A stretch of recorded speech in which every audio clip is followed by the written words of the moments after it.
Many have been evicted. Many have been evicted from their homes. Some have had some physical abuse, beatings. Their private property has been confiscated. Some of their shops and possessions have been taken. Land and houses have also been taken. And there are even news that some people who had acquired legitimate citizenship are having that revoked as well. There's also arbitrary arrest detentions in Maulo prison.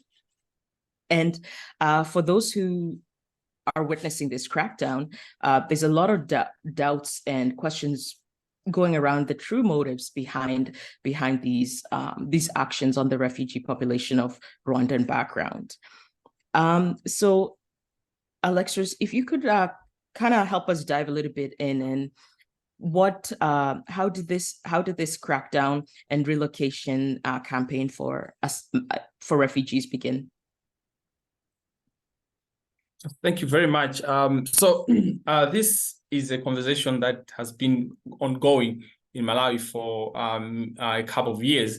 As past as 5 years ago, the government of Malawi decided that it was going to relocate refugees from places where they have settled, where they have intermingled with Malawians, where they're living as people that are not refugees, to back into a camp. Now, the bottom line is that according to the law, if you are a refugee, and according to the law in Malawi, you're supposed to live in a designated area, and that's what is required. But over the years, there's been a breach of law, there's been a lack of rule of law, and there's been a lack of enforcement on the law. And that breeded a lot of problems in terms of enforcing, trying to figure out, even establishing the numbers as regards to how many refugees Malawi has, how many asylum seekers Malawi has, and how to approach and to support them accordingly. And so it's been an ongoing conversation, but what has been also a problem, which was not being said, was in terms of preparedness to take care of refugees, or to support refugees once they are in a particular camp. Because it's one thing to have people in a camp, and another to support them according to the standards of human rights. And I think that has been the burden for the past regimes. And so this regime somehow acted in a way where it felt brave enough to take this initiative of relocating refugees to the camps. But now I want to say basically that the law that guides asylum seekers, refugees, and migrants, basically, is a law that is archaic in Malawi as we speak. It's a law that was adopted before the 1994 constitution that provides a Bill of Rights. Now, there's no way a law that talks about refugees was going to recognize human rights when the citizens at that time were not enjoying any human rights. Yes. And that might be how bad that law is, but Malawi has not been even fulfilling or meeting 50% of that bad law. And that tells you how bad our implementation of the law, even the bad law itself. So this is another thing to seek amendment and changes, law reform, and it's another thing to have appetite to implement and follow the law. So I think there's a need to have that balance, that much as I advocate and many other human rights advocates, we are advocating for a new legislation that speaks to the current circumstances of the country, of the world. But even the bad law that we're talking about is not even being implemented, and which is very problematic. And to speak to that, this exercise that we are today is a topic of conversation, has not been what it was supposed to be. And I think that's where our conversation might build more on. Thank you very much. You're welcome. I was going to ask you to sort of build up on the mainstream narratives right now in Malawi. Particularly, we even see it among high officials, like from the Homeland Security Ministry up to the National Police. So could you give us a picture of what that narrative within Malawian society looks like?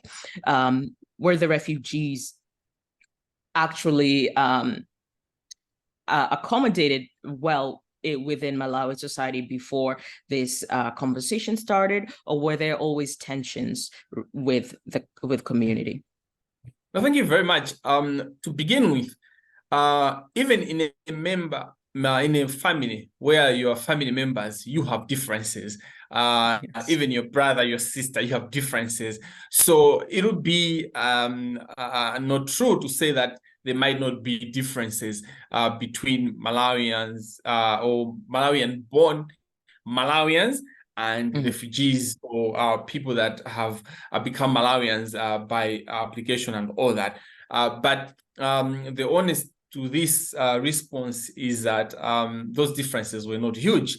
It was a normal differences. It has been a healthy difference, actually, that people, when they're living together, they will form, they are going to have differences.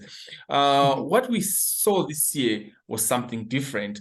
We saw an exercise of government that was said to be a relocation that turned out to be a clear elimination of rights for people that were not born in Malawi by both parents being in Malawi and all that from origin. We saw government officials together with political party cadres going into houses of refugees, into shops of refugees, stealing property of people that had worked hard. To speak to this, it is very important to highlight that even if these people are refugees, the conduct of government officials, the police, the immigration, and the party cadres that were being supported by the police would be unacceptable. If somebody is in the country illegally, you cannot then take their property illegally. You need to follow the law. You can't pursue rule of law through illegality. Now, but to speak to this, the majority of people whose property was being taken away, the majority of people who police could come at midnight in their houses as if they were serious criminals or, war criminals, as it was being arranged, were people that were business people. So according to the law, once you have obtained a certificate, business certificate, you become an investor. You're no longer a refugee.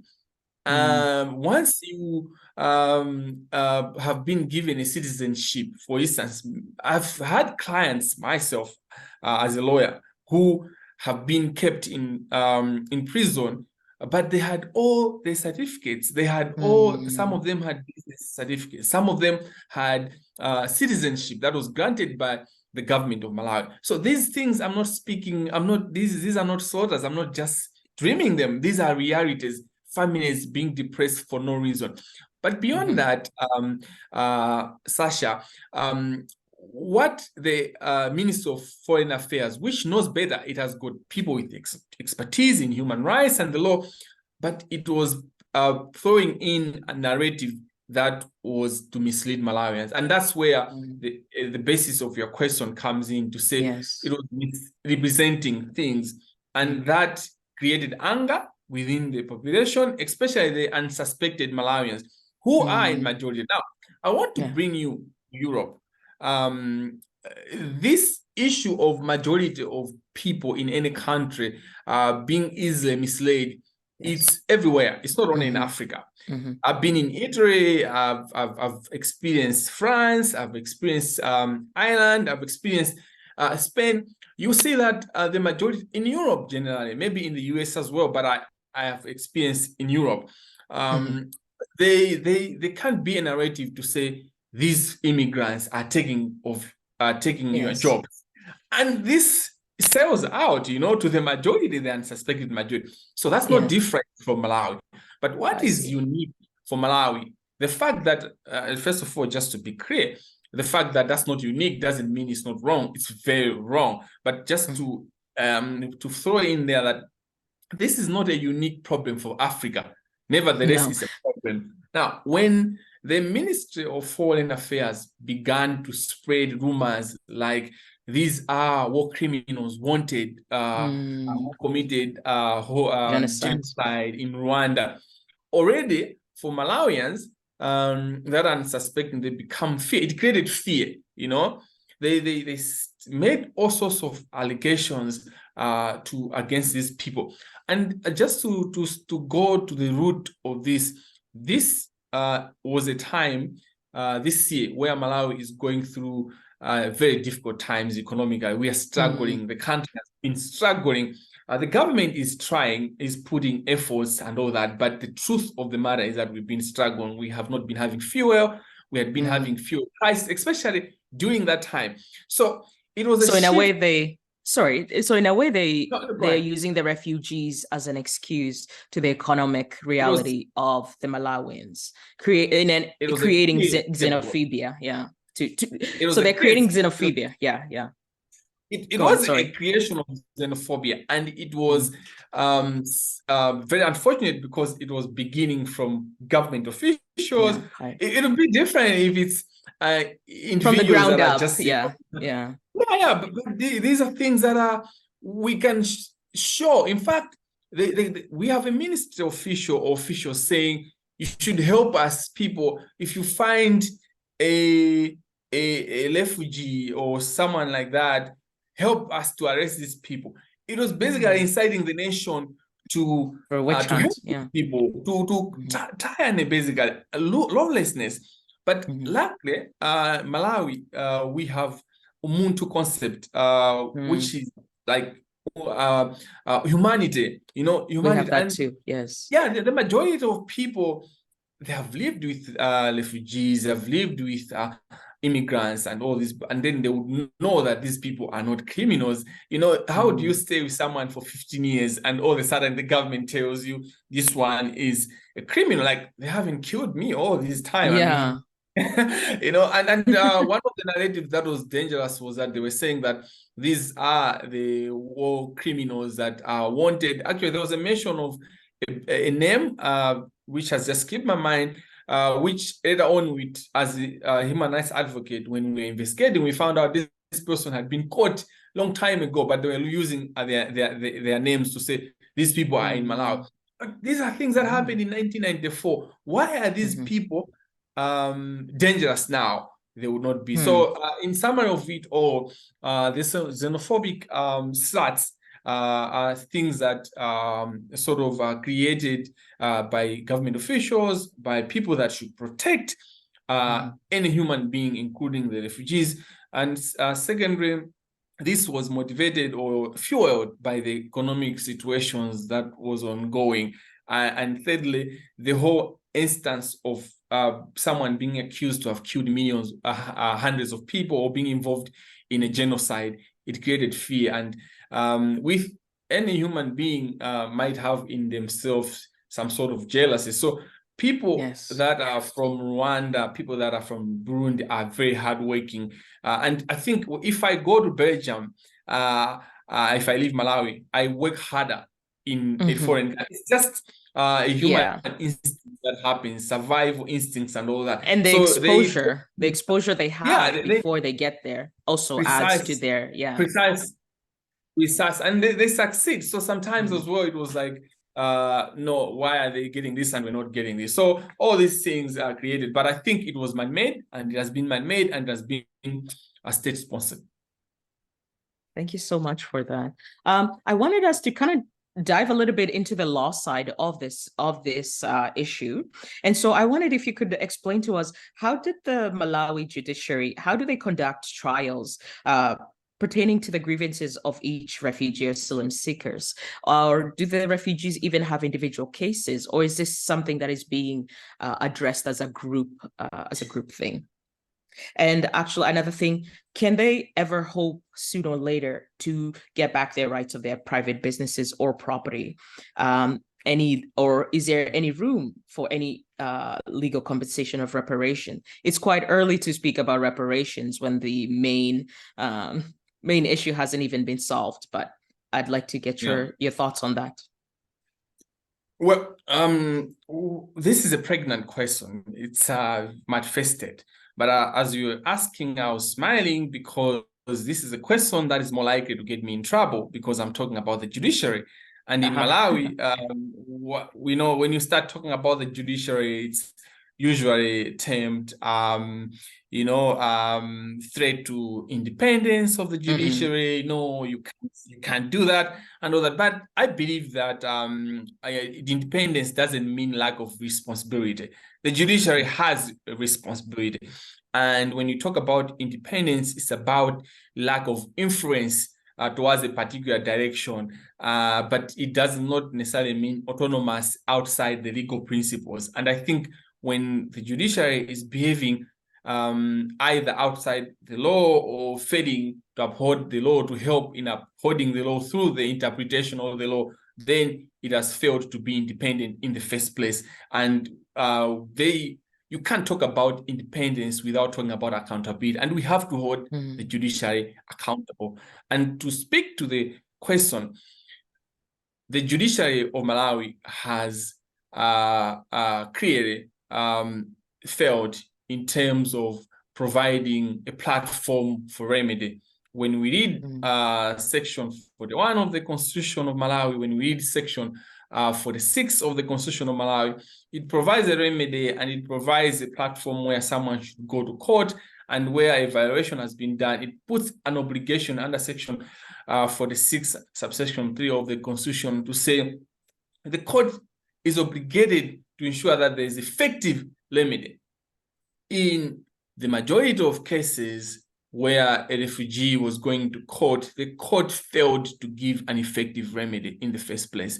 It turned out we understood that there was only one judge that was given all these cases, and the narrative of that court seemed to be similar in terms of the thinking and the philosophy. And what I can say without fear of contradiction. Sorry to cut you off. Did you say one? A single judge? One person? Yeah, there was one judge from what I understood that was assigned. So if you file a case in Blanta, the southern part of Malawi, that case was being sent to Lilongwe. If you filed in Zuzu, the same thing, and it was being managed. It was called management of the court, but I think it was beyond that. But we can't speculate and wouldn't want to speak things that we can't defend. But the bottom line is that what came out from the courts was a clear failure to provide remedy for people that were seeking remedy. There were instances where someone is at a threat of being deported and the court was denying to put a stay order, was denying to put, to give an injunction, as it were, to stop this process. And that was even in the space where there was clear government action where, while awaiting for a court day, the government would deport the person. So there was a clear narrative. I've had clients who, when they were arrested and they engage lawyer, they would say, once you engage a lawyer, we're going to ensure that we deport you. Government would say, we'll deport you, you can't fight us. Yeah, and we have seen there were a lot of instances where the refugees now, even when we offer free legal services, they would shun away because they will say, I'll get in trouble. This was created by the state to ensure that they protect the illegality that they were doing. And really, I want to speak without a fear of conflict that Malawi Human Rights Commission needs to be taken to task in terms of reporting and investigate and bringing out what really transpired. I think Malawi Human Rights Commission should do better in terms of what has happened on their obligation. As I conclude on the point of the judiciary, I think that not all is lost. The Malawi judiciary still has a room to do better in terms of ensuring that when a person, there have been other judgments. I wouldn't want to conclude because I think over time there have been other judges that would hear. But if we are to look at statistics, it is clear that there was one judge that was specifically assigned to be doing these cases, or about 90 cases at a certain period of time. We're going to one particular court, which was problematic.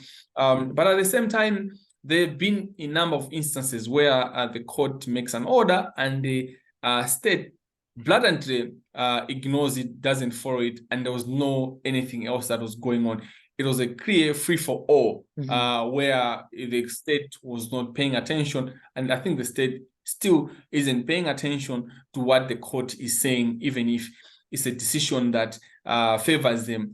Sometimes there was a case, there have been instances of the opening of containers. So the police had confiscated containers belonging to majority of refugees from Rwanda, from Burundi, and they said they wanted to open it, and there was all litigation. And in that litigation, the court made other orders, the government did other orders, did other actions, and there was a clear distinct in terms of what the court was dealing with and what turned out to be. And all these things were happening in the face of the court, and I think the court, the judiciary, should be part of the institutions that should be looked into in terms of how the issue of refugees is handled. And this is not about pointing fingers.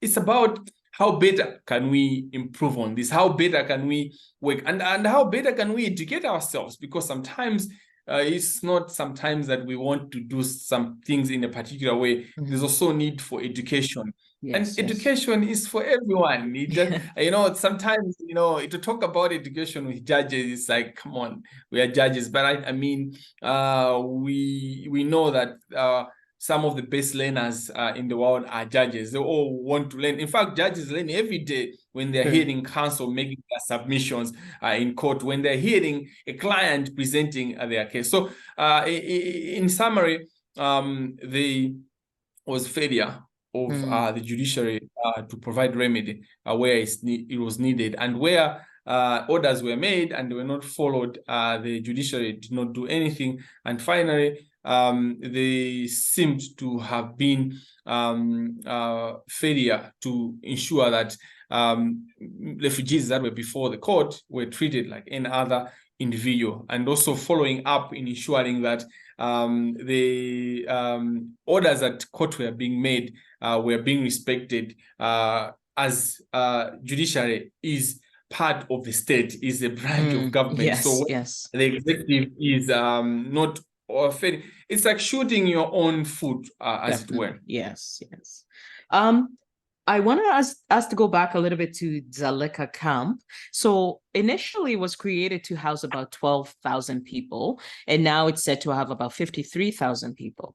So with this forced relocation of refugees who are very self-reliant, how are they getting their daily assistance now? How are they getting their living standards organized?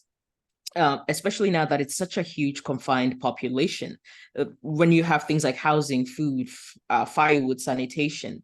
A lot of these immigrants, their children were also going to school, part of, with Malawian citizens as well, with no issues. And so is there any support programs for the government? Is there NGOs perhaps who are also supporting this?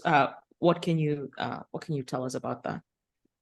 So that's a manifested problem, because first of all, I have a problem with a government, a state, a nation that moves self-reliant people from where they're supporting themselves, housing themselves, feeding themselves, supporting their day-to-day living by themselves, and then camp them somewhere to then support them. I think that's very counterproductive. Yes. And I think this so-called relocation, which was a total failure, is what it was doing. It was taking self-sufficient individuals, citizens of whatever country, of Malawi and other countries, Burundi, Rwanda, and camp them, take them to Dzaleka, which is problematic.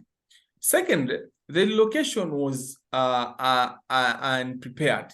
There was no preparation. They seem to have been caught off guard of their own policy and of their own action. First of all, when you arrest or when you detain or when you take a refugee or an asylum seeker, anyone who breached your immigration laws, you can't detain them. These are non-violent crimes. But people were being taken in military vehicles and being camped at Maulo prison.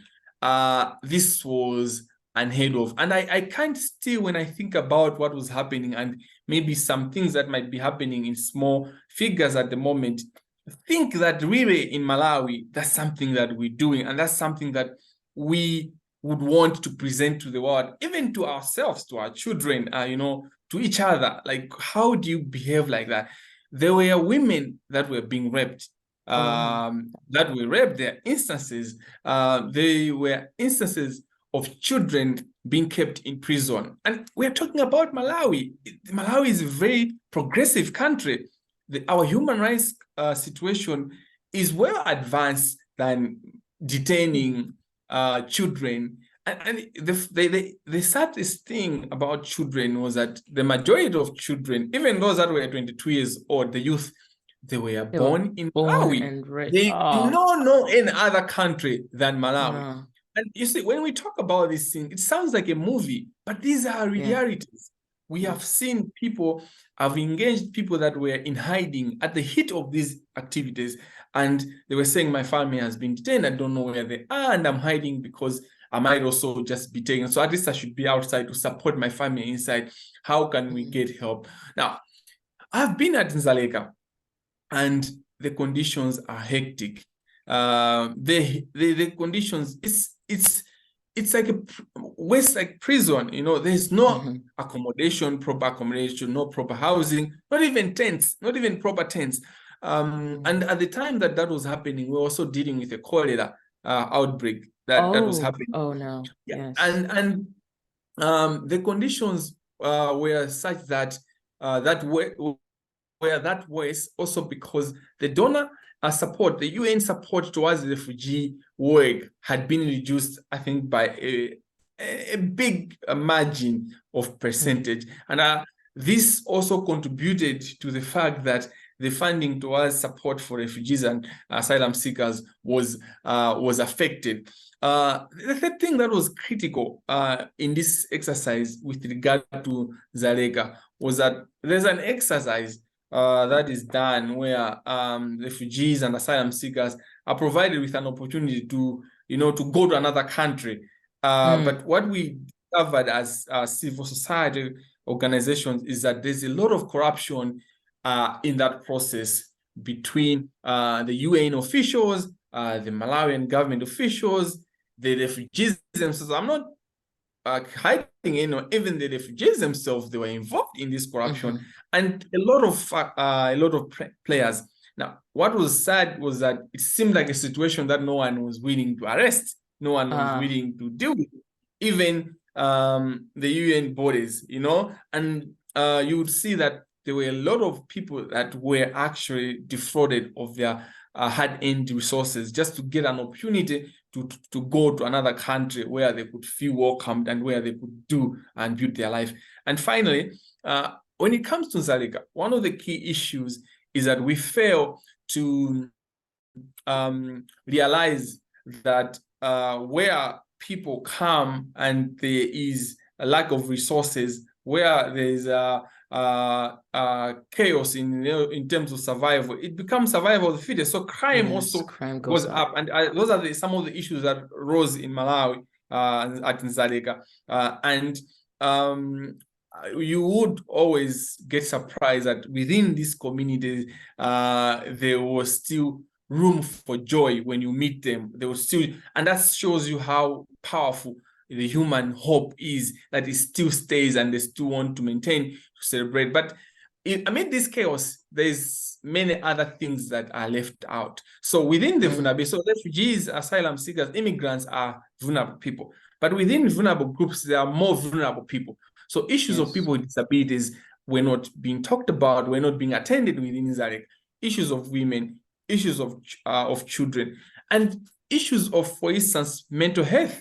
Mental wellness of these people. You have a shop that is making millions of money, and all of a sudden you have lost all that. That's room for you to get crazy. That's room for you to lose it.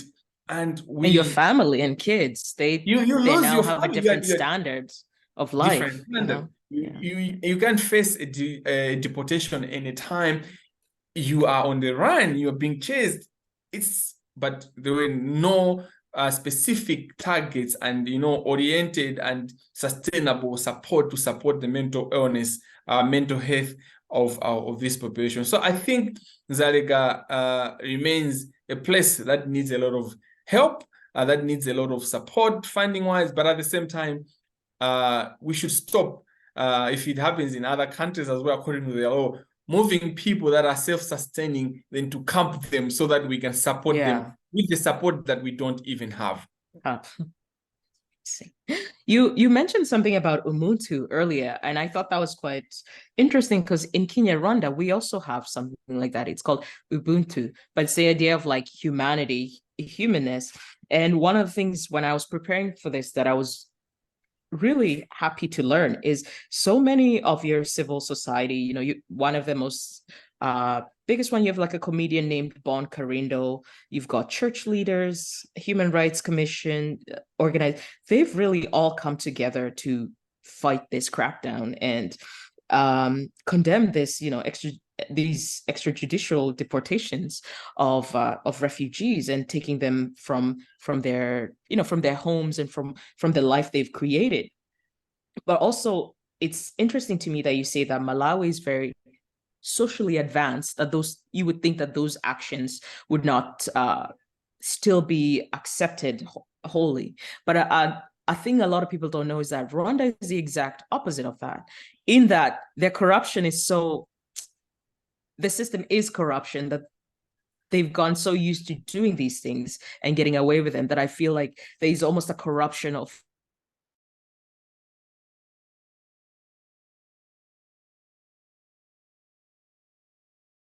other countries. A question for you is, we can obviously never know what is in the heads of our political leaders, etc. But do you see any hidden political agendas or private interests in these operations? For example, we do know, other than some of these refugees being rich businessmen and having their businesses taken, other than that, are there any other private interests that you could possibly see that could explain, their passport citizenships being revoked? And for those not deported to Rwanda, can they be new asylum seekers, or are they just stuck being refugees? Sorry, quite a lot of questions in that. But no, thank you so much. I think it shows how deep you are into this topic. To begin with, I think that there are a lot of rumors that surround whatever was going on, but I'll speak to what we could see. There were a lot of backdoor deportations that were happening, and obviously Malawi cannot deport people without involvement of the country in which they are deporting the people to. So obviously there's a clear indication that there was some sort of backdoor relationship and agreement between the government of Malawi and the government of Rwanda, Paul Kagame and Lazarus Chakwera, or their ministers or their agents, as it were. There were rumors which we haven't proven as civil society that Malawi government got money, so I wouldn't base much on rumors. But what I know is that the party cadres that I spoke on earlier were going into operations with police officials, and they were stealing people's property. And I think that this was a clear an effort to deprive hard-earned property from life owners to themselves. And one would only think that they would want to take advantage where they don't deserve it. I can give a clear example of a refugee from Rwanda, who his name, and he's got a refugee just to fit into the narrative, but he's a citizen of Malawi because he has got a citizenship. Emmanuel Sakanao is popular because in Salima, where he was handling his business, the police went to his shop with party cadres, and they stole millions, around 40 million Malawi kwacha from his business. And lucky for them, but lucky, fortunately for all of us, there were video recordings that then came out. And what has happened is a lack of shamelessness, really. You can't really shame the shameless, because what has been going on is that the people that had been caught on camera on this, there's no proper prosecution to their cases.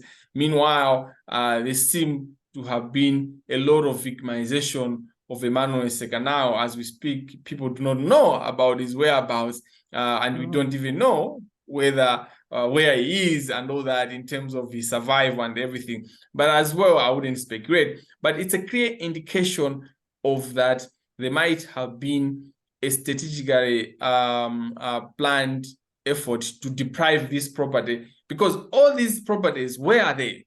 You will not really trace, but it might be benefiting, or it might be kept somewhere. I spoke earlier on containers that were belonging to these people. They were alleged that they were weapons, they were, drugs in those containers. But when they did the investigation, I think there was just one instant where they found a gun and 2 bullets and all that. And you're like, would one keep a whole container just to keep one gun? The narrative felt in their face. Whatever they're building, it was like an egg to their face. Like it just burst into their face. And it was unjustified. And it's embarrassing. Like if you're trying to create a narrative, you should be a bit advanced and you should do something. Yeah, like, and nevertheless, even if there were bombs or whatever arsenal they would find in these containers, the reality was that the police had kept these containers to themselves for many days and I think weeks, such that they could have planted anything in those places. Yes. So the whole exercise was a flawed, really. But the property that was in those things, nobody knows where they are and what is the progress of that issue. And in Malawi, I think as a community, as a society, we should not just be quick, or we should not just only point the problem on the state and the government. I think as citizens, we are also passive. We quickly let things pass. And I think that has been a problem and what has led to a lot of being taken for granted. And the last point that I would make is that it is important to ensure that so one of the arguments that the government was using to do all these illegalities was that the people that had got certificates, that had got citizenship, they had got them through dubious means. But look, a person cannot just stand, or even a state cannot just say, you got your citizenship dubiously. You need to make that claim before a tribunal, before a court, and then the court deals with that, and then a finding is made, and then you do the process. You can't just unilaterally say strip their rights. You can't do that. So it's a sad joke, really. The situation has been a sad joke, and I pray, and as a human rights advocate, I hope we can never be tired, because it gets frustrating when rule of law is being taken for granted like that, and the state is blatantly breaching the law that is supposed to protect. It gets too frustrating, but I think we continue pushing, ensuring that all the people that deserve justice, they should get justice. People should be given back their certificates to do business.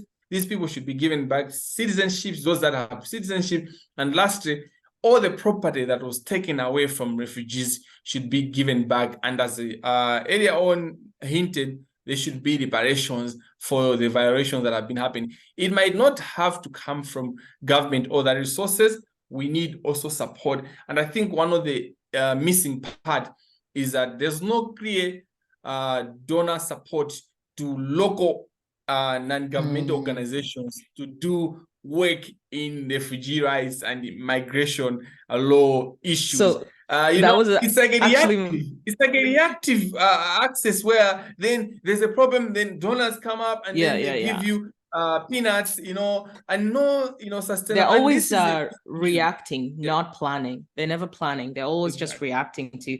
You were actually diving into our last question, so I wanted to cut you off before that. Okay. Being part of the Rwandan diaspora, I sort of growing up also went through something similar where I was a refugee, but not quite a citizen. But so I know this struggle. But with that in mind, what is the most pressing issue to advocate for in order to protect the rights and decent living of the refugees and asylum seekers? And you had started digging into that, how the rule of law, if it does not protect everyone, then this is a concern for everyone, as it will down the road will start to impact you as well.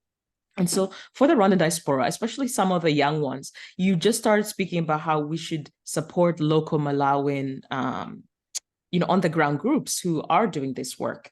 But overall, in conclusion, what would you say we can add on to this challenge and this fight? So the biggest ask is political leadership. We need Dr. Lazarus Chakwera to come out clear on the position. I remember there was a speech that he made at a certain African country where he was talking about Africa should open borders to fellow Africans. And look what his government is doing to Africans. It's a joke. And so political leadership is everything. We need the Ministry of Foreign Affairs, Homeland Security. I think I've been making references during this interview, Minister of Foreign Affairs, instead of saying Minister of Homeland and Security. I think that's the ministry responsible for this. It needs to do its job. The minister should not behave like a criminal. The minister should not be a source of breach of law. It should stand up to respect human rights of everyone. As we have said, the Constitution of Malawi provides a Bill of Rights which are accorded to every human being. It's not only to Malawians, it's every human being, which includes refugees, which includes asylum seekers and all people that have migrated from other countries. The third thing, I think it's important that the government of Malawi should be supported financially. Of course, we need to support the government, even if we don't like it. It needs to be supported for it to do the right things. To support others. And we need to also to follow things through. We shouldn't just bury things under the carpet, because that's one of the things we want to move on quickly to the next problem. We need to deal with these things. We need to trace who did what, and hold people accountable for failure, or to praise people for doing the right things. The civil society or organizations were never against relocation. For those that are illegally living in spaces that they are not supposed to do, they should be relocated to places. But how do you do that relocation? How do you prepare the places you are taking these people to? How do you ensure what brings possibility for these people to be going into spaces that are not allocated to? There are policies. Do you close these holes that give, because otherwise you're treating symptoms and not what is causing the disease. And last, I think there's need to, I will emphasize reparation. We need to give back what government or party supporters stole from every refugee. Every penny needs to be followed, and that will mean including that if somebody lost 100,000 Malawi kwacha, then it should be given with a 44% or a 50% or 60% percentage added to that, because there's been a number of devaluation of kwacha instances. So overall, rule of law is a solution to all these problems. If we are a country that is following rule of law, we wouldn't have much of the problems that we're facing. Very true, very true. Well, Alexios, thank you so much. I had an amazing conversation.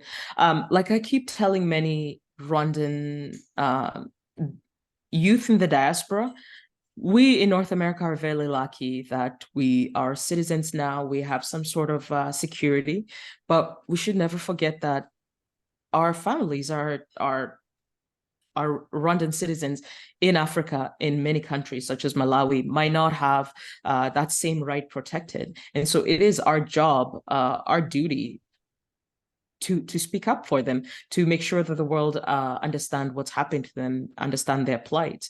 And I'm a new Pan-Africanist, and I'm really learning about this idea of, Africans working together across the continent and even across the globe. And so when I meet young people like you, Alexios, Kamangila, other than you have no reason to invest in these people you don't know, but you look into your own humanity, your Ubuntu, and I think that's really beautiful, and many more African youths need to reach into that and hold it and understand that we are all together, and rule of law protects us all. It doesn't just protect some, it protects us all. And so we need to value it and take those lessons with us everywhere we go. And so, Alexis, before we go, I'll give you a final word if you have anything you'd like to add. No, thank you. First of all, Sasha, you are an intelligent, brilliant person, and I think it's easy to have interactions with informed people. Secondly, and I think importantly, I would want to say that life is lived best when you live for others, when you think about the other person, not just yourself. And everyone needs to live for a purpose, I believe, and human rights are such important that we do not give actually more attention. Many people think there's too much noise from human rights. In fact, we're not giving it enough because everything goes around human rights. And I want to say that for Malawi, as we're speaking on all these things, we need a new law that guides how we handle people that come from other countries, and we need political leadership in terms of how we are handling these things. And finally, we need to remedy the wrongs that have been committed against innocent people, as we have experienced. Thank you very much. Thank you so much. You're welcome again to any time you want to have more discussions about this. Talking and educating each other is priceless. And I had a great conversation with you. It's very nice. Thank you. This is mine. Thank you. Bye-bye.